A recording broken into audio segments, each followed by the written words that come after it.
ఇంకో పక్క దశ ఎడ్యుకేషన్ ప్రాధాన్యత ఇచ్చాం. తిరుపతిని ఒక ఎడ్యుకేషన్ హబ్ గా తయారు చేస్తున్నాం.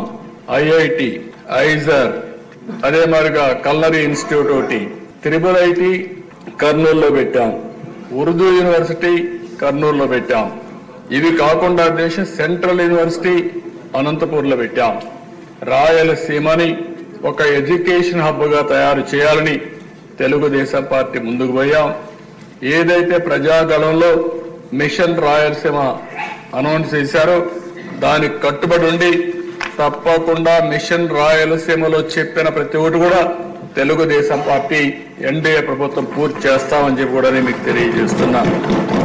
ఈరోజు అధ్యక్ష, రాయలసీమకి ఏదైతే హార్టికల్చర్ హబ్ గా తయారు చేయాలని నీటి సమస్య ఉంది కాబట్టి 90% డ్రిప్ ఇరిగేషన్ కు సబ్సిడీ ఇచ్చాం.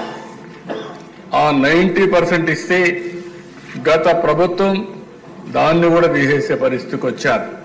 అలాంటి ఏ విషయంలో చూస్తే అధ్యక్ష, రాయలసీమకు ఒక్క పని చేసిన దాఖలాలు లేవు.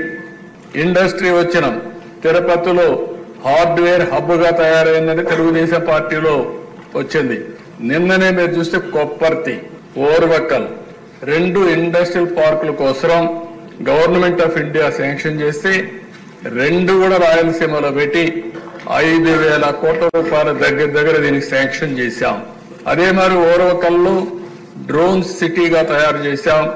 మ్యానుఫ్యాక్చరింగ్ కానీ, యూస్ కేసెస్ తయారు చేయడం కానీ, సర్టిఫికేషన్ కానీ కేంద్రంగా తయారు చేశాం.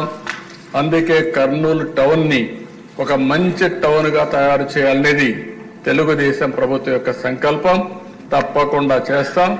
అందులో ఒక అడుగు ముందుకేస్తూ ఈరోజు హైకోర్టు బెంచ్ ని కర్నూలులో పెట్టడానికి ఈ హౌస్ తీర్మానం చేస్తున్నామని కూడా నేను తెలియజేసుకుంటూ మరొకసారి మేమిచ్చిన కమిట్మెంట్స్ ఏవైతే ఉన్నాయో అవన్నీ కూడా ఒక్కొక్కటే పూర్తి చేసుకుంటూ ఆ అన్ని ప్రాంతాలను అభివృద్ధి చేస్తూ ఈ రాష్ట్ర అభివృద్ధి కోసం కట్టుబడి ఉన్నామని తెలియజేసుకుంటూ